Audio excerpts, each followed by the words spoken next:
이란이 이스라엘을 향한 대규모 미사일 공격을 감행하면서 중동 지역 확전 우려가 현실화되고 있습니다. 네, 특히 중동의 오랜 숙적 간의 정면 충돌이 발생할 경우에 제5차 중동 전쟁 발발로 이어지는 것 아니냐는 우려의 목소리도 나옵니다. 자, 오늘 김진아 한국외대 LD학부 교수와 전화로 연결해서 자세한 내용 들어보겠습니다. 교수님, 안녕하십니까? 네, 안녕하세요. 예, 이스라엘에 대한 대응 수위를 놓고 저울질하던 이란, 결국 이스라엘 본토를 공격했습니다. 교수님, 어떻게 보셨습니까? 네, 지난 4월 공격에 비해서 이번에는 좀 심각한 피해를 입히고 싶어 한다. 그리고 훨씬 더 공격적이다. 이 두 개가 좀 다른 점이고요. 예. 규모 측면에서는 이란이 이스라엘을 향해서 더 많은 미사일을 썼고 실제로 의도 측면에서는 미국이 이번 공격에 대해 사전에 몰랐다고 밝힌 것으로 봐서 준비할 시간도 주지 않았다라는 거죠. 4월 공격 같은 경우에는 미국과 이스라엘이 준비할 수 있게 이란이 사전 예고를 충분히 했어요. 그래서 예. 대응한 시간도 주고 피해를 줄일 수 있게 좀 배려도 하고 서로 그 의도를 서로 알았기 때문에 더 이상 위기 구조로 가지 않았는데 이번엔 좀 성격이 다르다라는 거고요. 그리고 이번의 공격은 많은 국제법 위반이기도 해요. 이게 예. 교전 당사자도 아닌데 분쟁에 끼어드는 거는 중립을 지키지 않는 그 의무 위반이고 직접적인 영토 공격이 없었는데 보복 행위를 했기 때문에 네네. 이 전통적인 자위권 범위를 또 벗어나는 행동이고 그리고 그 수단 자체도 헤즈볼라 지도자들 사망에 대한 반격으로 미사일 공격했다는 것도 그렇죠. 비대성 원칙에도 벗어나고 그래서 굉장히 쟁점이 많은 사안이다라고 판단합니다. 예. 근데 교수님, 사실 이란이 7월부터 뭐 피해 보복이라는 걸 공언하기도 했었잖아요. 그렇게 고민하다가 결국에는 공격하게 된 것, 뭐 군부와 정부 온건파의 격렬한 논쟁 끝에 결정됐다고 전해지는데 어떤 부분이 주요한 배경이 됐겠습니까? 글쎄요, 이 공습, 이스라엘의 공습이 결국에는 헤즈볼라로 이제 시작이 된 것이고, 예. 헤즈볼라가 이제 휘청거리면서도 항복하지 않으니까, 이 헤즈볼라 위협을 확실히 제거하려면 지상 병력을 투입해야 됐고, 이 어쩔 수 없던 상황인 건 맞거든요. 근데 이란과 헤즈볼라 관계는 오랫동안 시아파이고, 이란으로부터 자금이나 무기, 뭐 훈련 받으면서 이스라엘에 대해서 소위 저항의 축, 이것을 같이 담당해왔기 때문에 예. 이란으로서는 어쩔 수 없이 일단 헤즈볼라 문제에 연루되지 않을 수가 없는 그런 난감한 상황이었던 것도 맞아요. 그리고 이란의 입장에서 보면은 지금 외교적인 노력을 계속하고 있는 상황에서 네. 이스라엘 공세를 어쨌든 되돌려야지 일단 여러 가지 협상들이 시작이 될 텐데 그렇다면은 강압 외교라는 그런 전략으로 좀 압박 수위를 내가 높여갈 수 있다라는 의지를 좀 보이고 그 다음에 이스라엘이 어떻게 행동하는지를 좀 지켜보겠다라는 그런 전략을 지금 쓰는 것도 하나의 이제 우리가 볼 수 있는 관전 포인트라고 하겠습니다. 네, 이란 혁명 수비대는 이번 미사일 발사가 하마스 수장 그리고 헤즈볼라 수장의 죽임에 대한 보복이라고 규정을 했습니다. 그러면서 이스라엘 반격이 없다면 추가 공격을 자제하겠다는 입장을 밝혔는데요. 하지만 이스라엘은 여기에 맞대응하겠다는 뜻을 밝혔습니다. 중동 전쟁 위기가 한층 더 고조되는 모습인 거죠? 그렇죠. 아무래도 네타냐후 총리는 뭐 이란이 대가를 치를 큰 실수다라고 얘기했고 베넷 전 총리도 중동의 지형을 바꿀 수 있는 기회다라고 했어요. 이 부분이 중요하거든요. 그러니까 이스라엘은 전략적으로 이번 계기를 이란의 핵 위협까지 좀 제거하는 기회로 만들까? 이런 유혹을 좀 받을 수가 있는 상황이에요. 네. 이거는 이란이 핵 능력을 사용하기 전에 완성하기 전에 핵시설을 공습하는 일종의 명분으로 삼아서 이 오랫동안 사실 계획해온 시나리오거든요. 네. 그럼 이스라엘은 과거에도 이라크 그리고 시리아 핵시설을 선제 타격한 전례가 있어요. 그렇기 때문에 이것과 이제 연계를 해가지고 어떤 구상을 할 수도 있다라는 가능성이 아직까지 있는 것이고, 하지만 현실적으로 봤을 때 이란은 상당한 군사력을 보유하고 있어서 예. 이란 핵시설을 공격받을 경우에는 대응이 만만치 않을 거라는 점도 고민이 될 거고요. 그럼 이란의 다음 행보가 뭐냐? 결국에는 이란 편에서는 단체들이 많아요. 헤즈볼라뿐만이 아니라 예멘의 그렇죠. 후티, 시리아, 이라크 이 수많은 단체들이 있는데 네. 이론적으로는 이란이 이 단체들에게 이스라엘 그리고 미국 기지까지 공격을 좀 강화하라라고 요청할 수도 있어서 이게 이제 시작이 되면 중동 전역에 위기가 쭉 퍼지는 그런 시나리오로 가는 거죠. 그런데 제가 판단하기에는 적어도 지금 주요 강대국들은 전면전을 다 피하고 싶어 하거든요. 그렇죠. 그렇기 때문에 국지전 성격의 제한적인 공습 이것이 일단 우선적인 옵션이 될 여지도 저는 있다고 봅니다.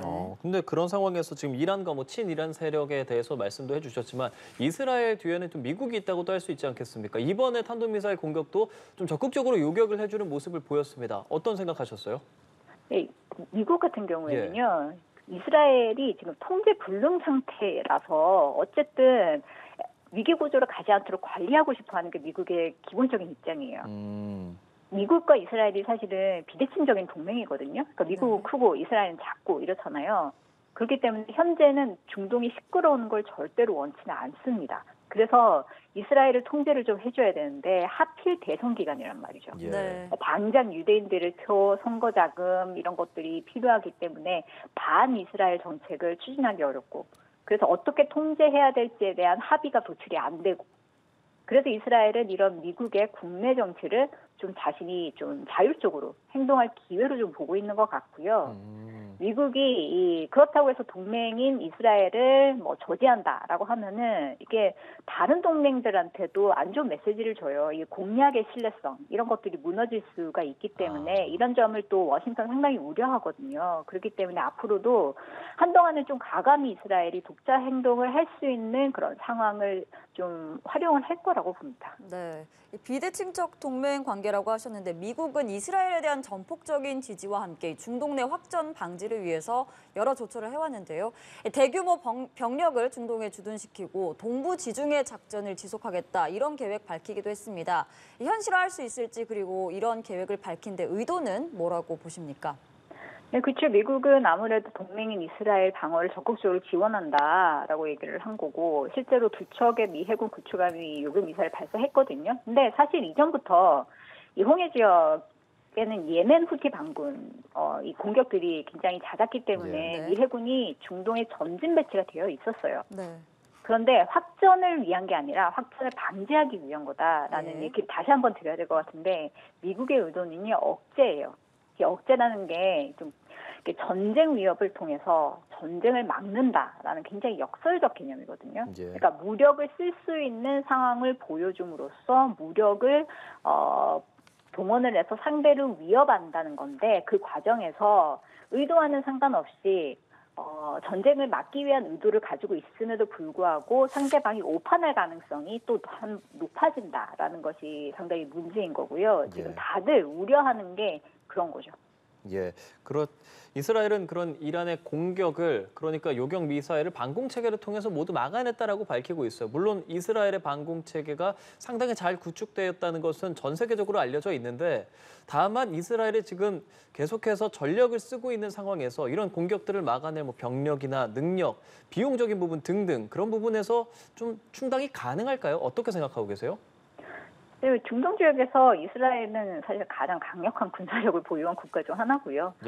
그 미사일 방어로는 뭐 잘 알려진 아이언돔뿐만이 아니라 에로 시스템이라고 아이언돔은 단거리 미사일 막는 거고요. 에로 시스템 장거리 탄도 미사일 막는 건데 이란에서 만약에 탄도 미사일이 이제 나온다 이러면은 이제 이걸 요격하는데도 사용될 수가 있고 추가로 F-15, 16, 35 등 강력한 공군도 또 보유를 하고 있거든요. 그래서 정밀 유도무기를 또 장착을 해서 이와 같은 최신식 전투기를 이제 동원할 수 있는 그런 능력도 있고 그렇기 때문에 당분간은 먼 거리 표적이 오더라도 타격할 수 있는 군사력은 보유하고 있다 이렇게 판단합니다. 네, 교수님 지금 사태가 심상치 않은 상황인데 국제사회도 이란의 이스라엘 공격에 대해서 우려를 나타내기도 했습니다. 유엔 안보리는 이와 관련한 긴급회의를 소집하기도 했는데 지금 국제사회에 어떤 역할이 필요하다고 보십니까? 이게 참 국제사회 평화와 안정에 위협이 되는 사안은 유엔 헌장 따라서 안보리 소관이에요. 근데 일단 안보리가 이 문제를 다루겠다라고 나서면 유엔 총회 등 다른 기관은 관련 논의도 못하고요. 안보리가 요청하지 않으면 권고도 못합니다. 이게 헌장상의 원칙이에요. 그래서 안보리 같은 경우에는 뭐 군사적 또는 비군사적 조치를 결정을 해줘야 돼요. 그 의무가 있는데 이 안보리에는 이스라엘의 우방에 미국이 있단 말이죠.